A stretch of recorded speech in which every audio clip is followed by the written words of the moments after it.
Hey guys, my name is Alex Yan, and today we're going to talk about the 6 reasons why you're not losing weight. Now, if you don't know who I am, I'm a 15-year-old kid who's lost 60 pounds over the last 2 years. Here's the pictures there. And, I just want to tell other people about how I lost the weight, the strategy, the methods, the things I did to lose the weight. And these are the things that you don't want to do. These are things that if you do them, it's a mistake, it probably will stall your performance and you'll just eventually give up after like a month or something like that. All right, let's start. First one is not counting calories.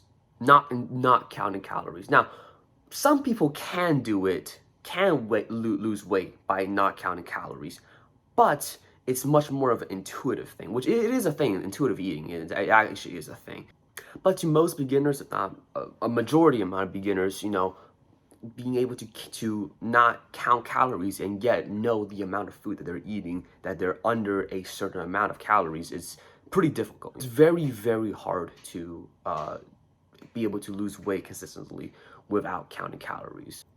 Also, if you didn't know, calories is the main reason of weight loss. Doing keto diets, doing carnivore, all those other diets, detox teas, basically any other method that you can really think of. It's just not the way of losing weight. Calories in, calories out. Calories is a form of energy. Your body fat that you're trying to lose is a form of energy. So by consuming less energy than you output, the body will use the body fat, the energy that you store as energy. There's no such energy word many times, but they'll use the body fat as energy instead of the extra intake of calories. All right, number 2 is underestimating calories of certain foods and snacks. Now, what I'm talking about here is that, let's say we're on a 2,000 calorie diet. Okay, let's say we're 2,000 calorie diet, and then you follow the diet pretty well, but then let's say we have like this big bag of raisins, in like the closet or something like that. And then, you're just thinking, you know what? I mean, I'm like pretty low on the calorie compared to my maintenance. I'll just grab like a handful of raisins, shouldn't be that much, right?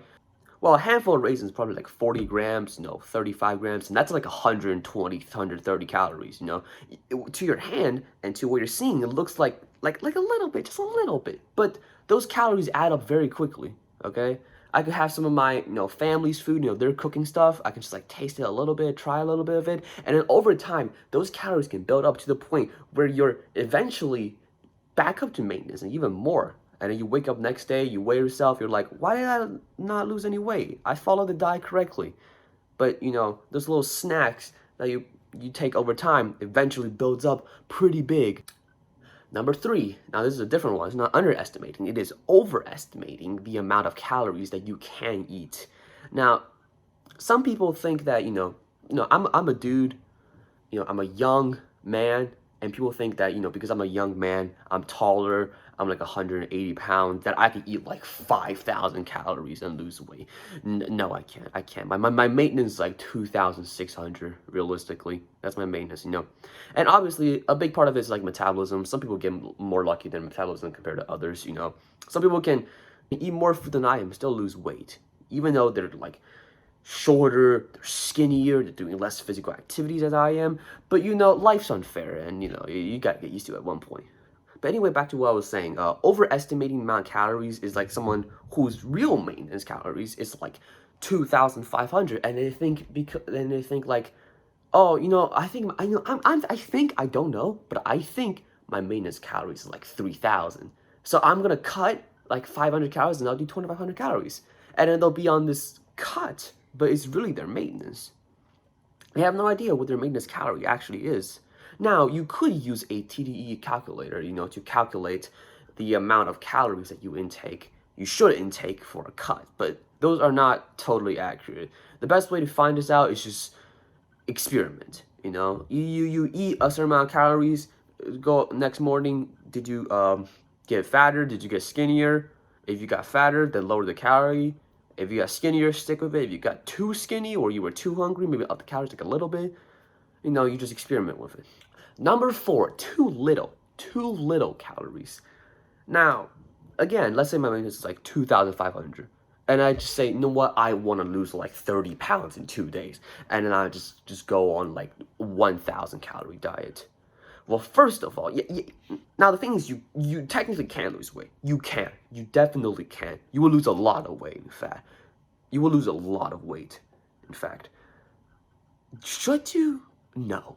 No, you should not do that. First of all, if you are on a calorie deficit that's like above like 500, 600, you're going to be expecting a pretty major amount of, lean mass loss, which is not good. Nobody want to lose muscle. Like, a lot of people I know want to lose fat, but I don't know anybody that's like, I really want to lose like 5 pounds of muscle off my body. Nobody wants to lose muscle. And eating too little calories can make you lose muscle. Also, it's really hard. It's really hard. Even if you go like full volume eating, you have these giant, super voluminous food. Eating so much lower than your maintenance calorie with those food is still incredibly difficult and acquires an incredible amount of discipline, which most of us, let's be honest, we just don't have in things like these. Number 5 is not doing your cardio. Cardio is very important. Cardio helps burning calories, okay? It's a pretty basic thing, Like if you do like 30 minutes of cardio a day, it makes it a lot more easier, Let's say burn off like 200 calories, 300 calories off of cardio per day, Now, not just like actual cardio, but like things you do around the day, you're walking around the house, you're walking to work, you're walking from school, you're walking in school and stuff like that. Helps a lot. So not doing it makes it a little bit difficult. Your calories count is going to be a little bit lower. And if you do your cardio, you can eat more food and lose the same amount of weight, which I think we all want. So, that's pretty good. And then the last one here is not being consistent. Now, I know people who have like the perfect diet, the perfect cardio. They do everything right. And then the weekend comes, and then they're just like partying. They're eating like just ungodly amount of food. And then they're back to where they started, plus some, probably. I think this one is a lot more of a basic one, but, like the thing with not being consistent is that basically everybody knows that you shouldn't be not consistent. But a lot of people are not consistent either way, because it's not easy being super consistent with your diet, your training, everything like that, unless you know what you're doing. It's a plan that you can actually follow and that actually makes sense. You're not trying to lose like a ridiculous amount of weight in a short period of time. And that, most importantly, it's something that you like and it fits within your life. Alright guys, that's about it. Make sure to subscribe, like, comment, share, blah, blah, blah, blah, blah, all the other fun stuff. I'm gonna go take a shower now. Bye.